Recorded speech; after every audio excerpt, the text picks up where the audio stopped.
how would you handle the hardships that come with marriage? A lot of communication, like a lot of talking. Not like talking each other's ear off or like boring one another, but like really communicating like what you're feeling, and at that moment, and really being honest about how things are making you feel. Not how a person is making you feel necessarily. Not be like, you're doing this to me, because then that turns into like this argument, or this like you. But if it's like the person's like, this is how I'm feeling because of the situation, and both people kind of communicate that, I feel like that's a better way to meet in the middle, where it's like, all right, you're not blaming me, but obviously I'm part of why you're feeling that way. But as long as you're not using the language like your fault, I feel like that's more disarming, and the other person doesn't feel attacked. So I feel like that's a better way of starting to like figure out these types of problems, like just communicating. And do you personally think marriage is the easiest milestone that most people make it seem? Absolutely not. I think marriage is, like, I get that because like I have siblings, like my sisters are married, and I have families married, my parents are married, like marriage is around me, so I understand how good and bad marriage can be, but still, like, I understand that it's not like an impossible feat to overcome or whatever, but it's pretty hard in my head. Like the idea of like, it's not even a commitment thing, because like I told you, like me and my girlfriend have been together for a while. I love my girlfriend. I want her to be in my life forever. I would love to marry her eventually. So it's not a commitment thing, but it's the idea of like, I don't know. It just feels like that's you, like confirming to yourself that you are like at this level of maturity that you can like make a relationship work and be a good partner for another person. And maybe it's because I have a lot of self-doubt, or like there's a lot of things that I constantly want to work on, or whatever the case. But I honestly always think like, well, I'm not fit to be a partner. You know what I mean? So it's like, to me, marriage is not only not easy, but it's like kind of terrifying. Like I honestly don't think it's the biggest. Yeah, and it's something that like such a big milestone. It's such a big moment in a person's life that you have to transition or transform into a different kind of like unit, like, you know.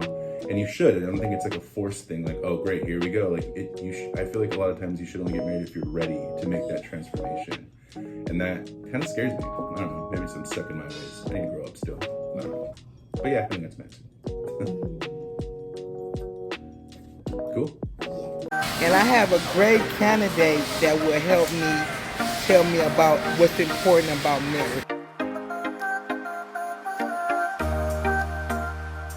So, how do you and your partner deal on disagreements?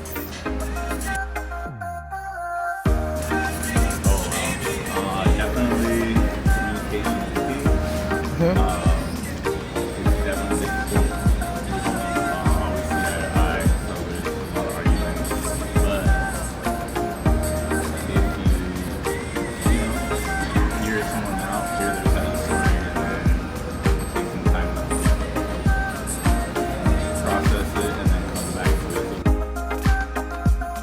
it. The one that's about to be married, and I'm going to ask him a question. What advice you give to a person that newlywed that just started being married? The advice I give is communication is key to any relationship. You are not always right, you're not always wrong. But you have a conversation with your mate, and you guys come to a conclusion about the situation. Hello, everyone. This is Angela, and the question I'll be asking her today is, how would you describe marriage patterns? First of all, hello, everyone. Like Cassandra said, my name is Angela. I am her auntie.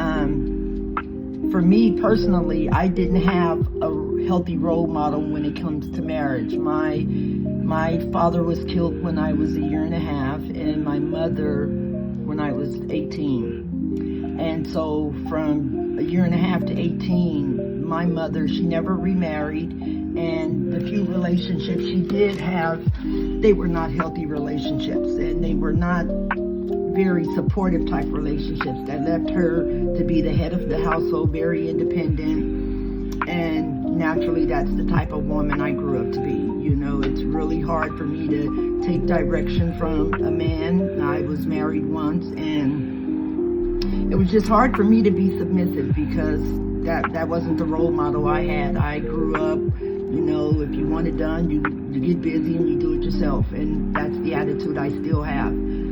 I do know that I desire to have a relationship, kind of like my brother, you know, him and his wife, they're coming up on, I think, 40-something years of marriage. He got saved and got in, you know, decided to follow Christ, and it was through that conversion, you know, to Christianity, that their marriage was based on, and my sister-in-law.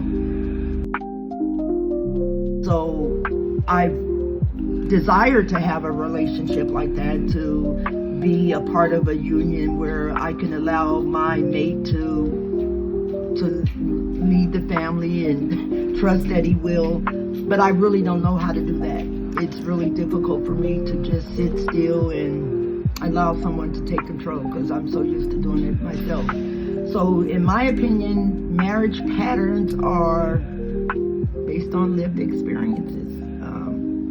The little children that we're raising, they grow up to be adults, and then we carry with us into adulthood the experiences from our childhood, what we grew up witnessing. So that's what I feel marriage patterns are. You know, we usually emulate those before us, the examples that we grew up with.